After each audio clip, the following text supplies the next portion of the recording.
Welcome everybody to yet another Project Epoch video. Today we are on the wiki. I guess it's not really a wiki, it's just the official website. I wouldn't classify this as a wiki, but we're on the official website yet again, and this time we're going to be going over the systemic changes to difficulty, the addition of Epoch Time, miscellaneous, and a couple other various little doodads and gizmos that Epoch is delivering to us fresh and early, tastily on a platter for our enjoyment. So as we see here, the video, they got a copyright claim by Blogzord, and they've just got it completely obliterated. But I figured I'd cover this anyway. We'll be talking about the difficulty. Everyone's wondering, it's TBC and vanilla. Vanilla rate.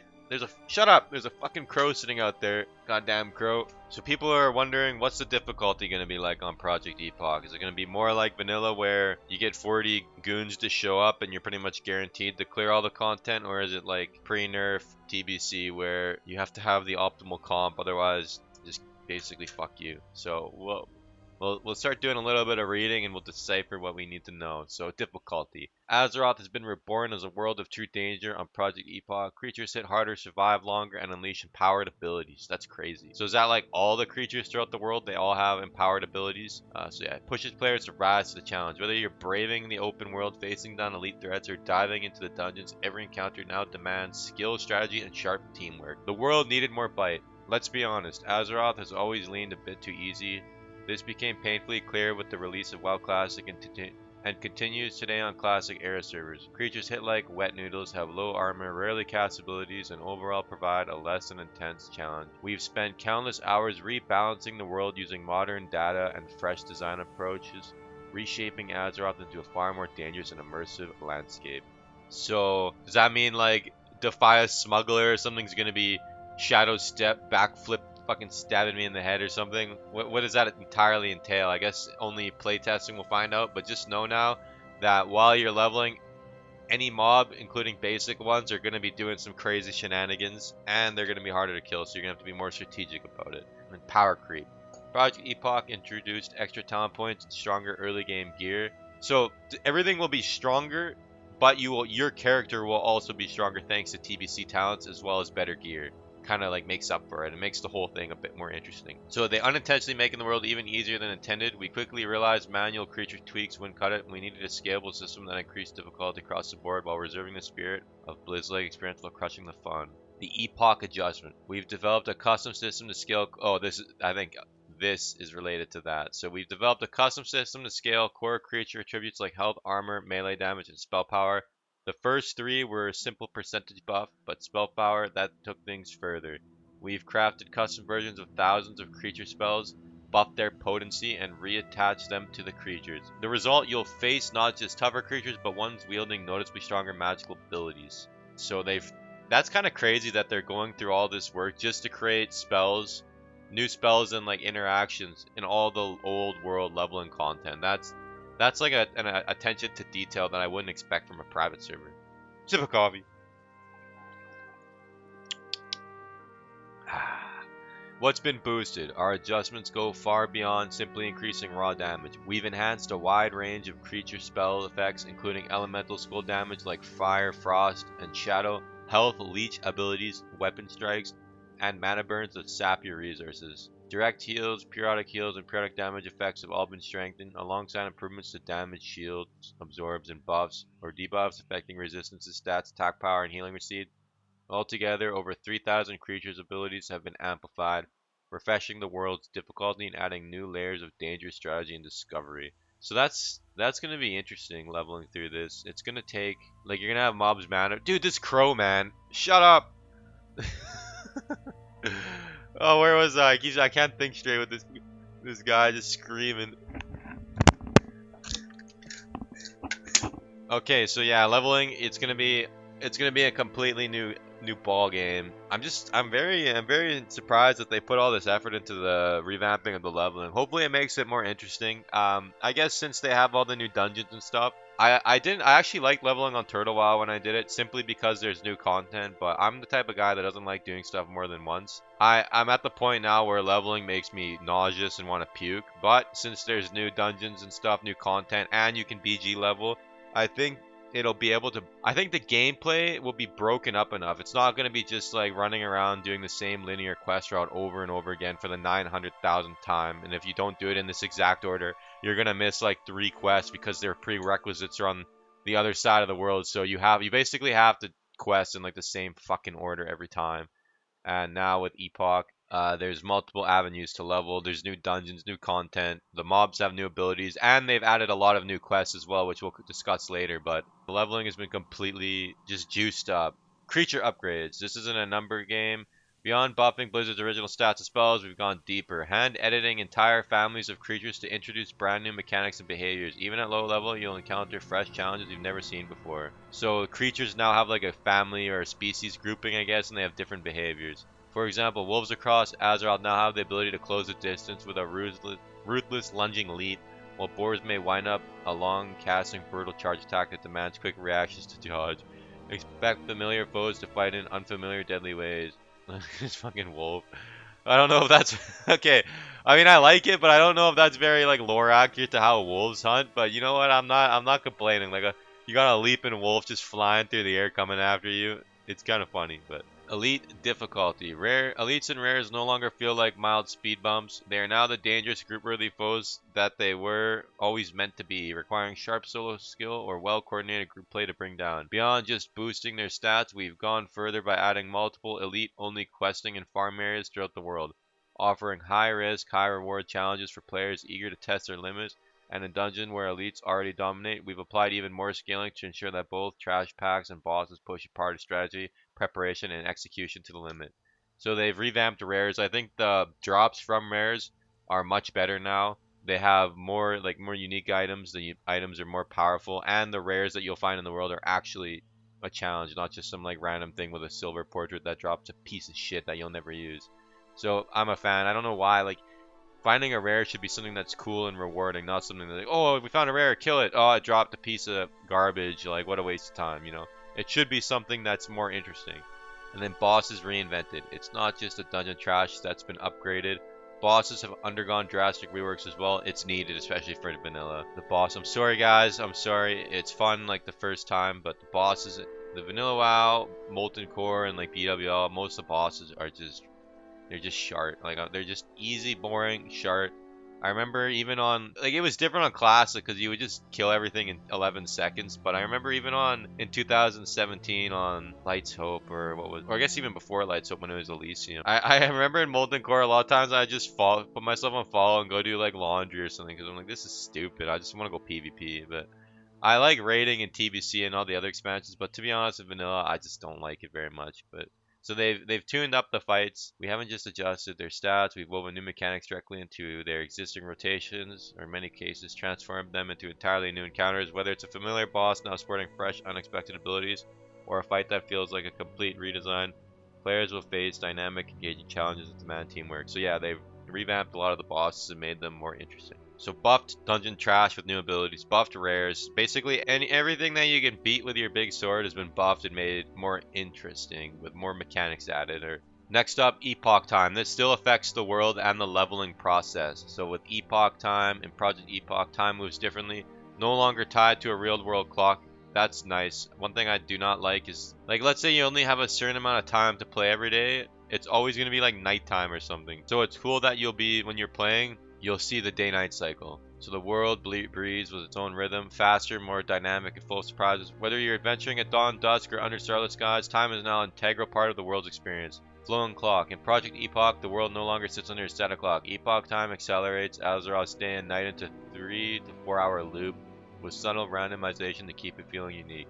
This allows players from every time zone to experience dynamic sunrises, brilliant midday light, and atmospheric moonlit nights, all within a single play session. Adaptive world. Unlike the static world of retail WoW, Epoch Time lets us design content that changes with the hour, from guards lighting lanterns to fishermen packing up at dusk. The world breathes with life. Entire quests and encounters are only available at certain times of the day, rewarding players to explore the world around the clock. That's simultaneously cool and annoying. Like, what happens if you want to go do a quest and it's daytime, so you gotta wait 4 hours? So, but I think that kind of stuff is important for an MMO, even though it can be annoying. Overall, like, I think it's a bigger positive than negative. Epoch Time is more than just a faster clock. It's a chance to completely reimagine Azeroth's atmosphere. We've reworked lighting into many of the zones to make night truly feel immersive. Darker shadows, cooler tones, and vibrant skies filled with stars and Azeroth's twin moons. Whether you're traveling through misty forests or bustling cities, nighttime now feels alive, mysterious, and unforgettable. So yeah, they've basically added a Minecraft shader pack to the game, which is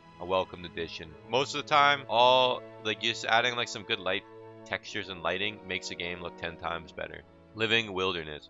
So we had a plague shamble here. Where they're stalking the forest at night or roaming plains by day, creatures respond to the passing hours. You might discover nocturnal beasts lurking in familiar zones after dark or stumble upon rare daytime spawns. These shifting opportunities make exploration and hunting feel alive. So yeah, certain mobs, certain quests are going to be only available at nighttime as we see here. And then temporal mechanics. Epoch Time even touches on your abilities and items. Certain racials now react to daylight or darkness. I think we saw that with the Night Elf racial. Yeah, so imagine Night Elves gaining subtle bonuses under moonlight. Items too gain new depth. A trinket might boost your intellect when the sun is up, but shift to enhancing spirit at nightfall. This system encourages player to adapt and plan around the changing cycle. So here's an example. Vigilance of the Blue Child. The Blue Child? What? Oh.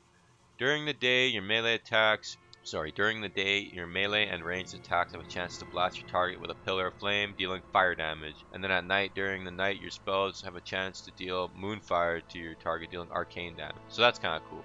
And then just increase your chance to dodge. So basically, it's the same effect, except during the day it's fire damage, during the night arcane damage. That's like stuff like that's cool. I don't know, like I don't know why Blizzard, why didn't they put a day-night cycle in like this? Maybe they just thought people would complain about not being able to do certain things at certain times, but I just think it's, I don't know, like it just adds more interest with stuff like this. You can just do goofy ass stuff. It makes the world feel more alive and realistic. And then we got miscellaneous features. So miscellaneous. This page highlights small but impactful features both from Blizzard's Wrath of the Lich King client and our own custom editions. That may be unfamiliar to those coming from a 1.12 vanilla background. That client is sharp, man. Like I guess Turtle WoW's if you download it from Turtle WoW and you get all of their like all the custom plugins that people have been making, it's a lot better than it was back in the hellish days of Light's Hope and Elysium and Nost, but it's still a 1.12 client. A lot of people literally won't play anymore. They won't play WoW because they don't want to use the 1.12 client. So yeah. So it offers a quick look at the subtle changes that quietly shape your day-to-day experience in Project Epoch's Classic Plus world. Travel together. Across level 5 to 20 zones, you'll find a charming network of rideable carts that carry up to 4 players along fixed scenic routes with multiple stops. So it's like a bus. Hopefully there's no fentanyl folding people all over the bus stop here. No one folding themselves over. Whether you're heading from Sentinel Hill to Goldshire or onward to Redridge, these area-themed carts offer convenient, no-cost way to travel. Feeling adventurous? You can even hop on or off a passing cart mid-journey. Mind your timing. It's a light-hearted communal way to explore the world alongside fellow travelers. That's pretty cool. So you can just sit there on the bends with your chariot driver and just cruise around chilling. So a worthy achievement. Achievements have been added to Project Epoch. I don't know, it's fine. That's cool. Like I've never had a problem with the achievement system. I think achievement hunters are a little bit mentally ill myself, but it's a form of gameplay and it doesn't detract anything or ruin the game in any way. If anything, it's cool to see like one thing that's cool about retail is seeing people's old achievements from the Wrath of the Lich King days. Like, oh wow, this guy killed this boss at a certain time. Like, oh, and it shows the date. So overall, like I'm not complaining about achievements being added. The achievement system from Wrath of the Lich King lives on, but not without careful attention. We've meticulously reworked or removed Blizzard's original achievements to ensure they align with the vanilla-themed world, preserving immersion and consistency. On top of this, you'll discover entirely new achievements and feats of strength crafted around Project Epoch's unique content, offering fresh challenges and rewarding milestones for dedicated explorers, collectors, and champions alike. And then Transmog.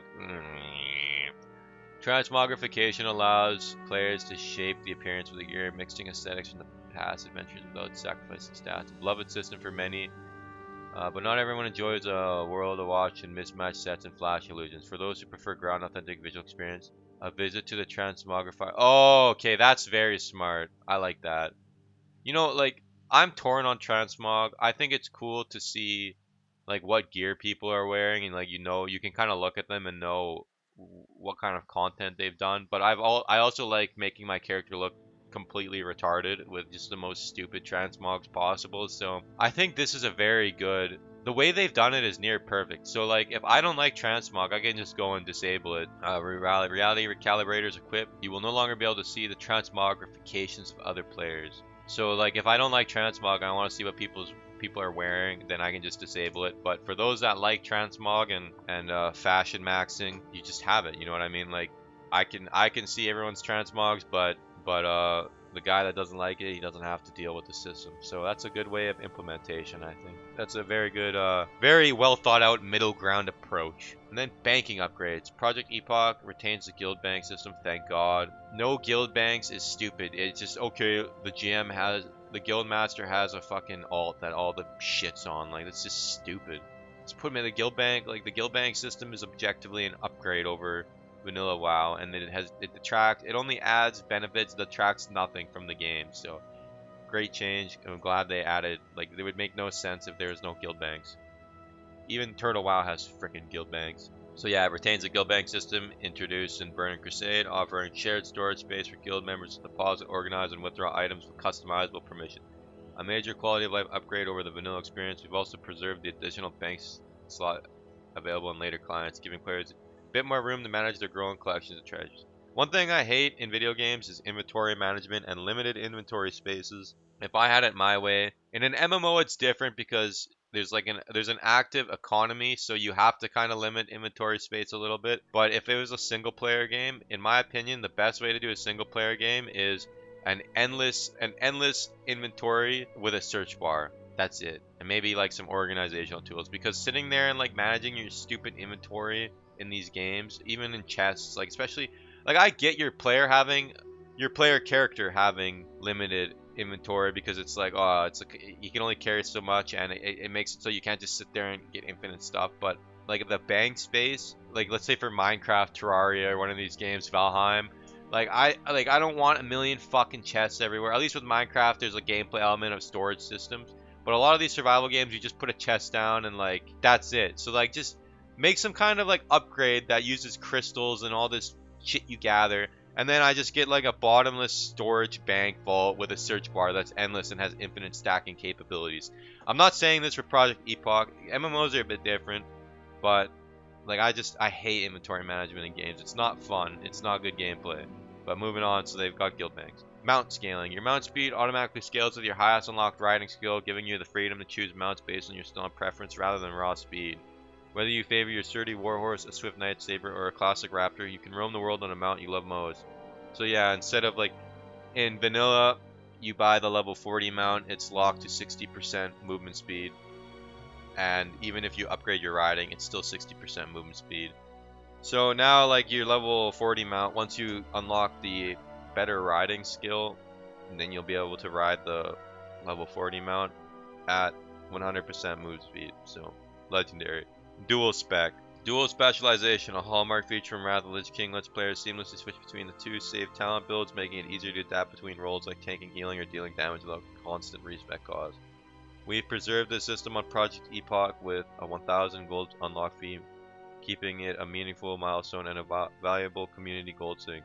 Whether you're prepping for dungeons raids or PvP, dual spec empowers you to broaden your playstyle and bring versatility to your adventures. I will never ever accept any arguments against dual spec. I'm being honest. Like a large portion, and when I play vanilla WoW, the 50 gold respec every time pushes me into just not playing after like raid. I don't want to respec. Like on a warrior, I don't want to play the game, then respec to PvP, then respec to raid. Like that is just completely fucking stupid. Like I'll just log off and go outside, or log off and play a different game. Like I'm not gonna sit there and farm gold just to go and enjoy a different part of the game. It's just annoying. Eventually I don't want to, if I have like my character set up, I've already earned all my gold at the start. I don't want to like 2 months in be fucking farming gold to respec to PvP. Like I'm just gonna log out. That's how I am.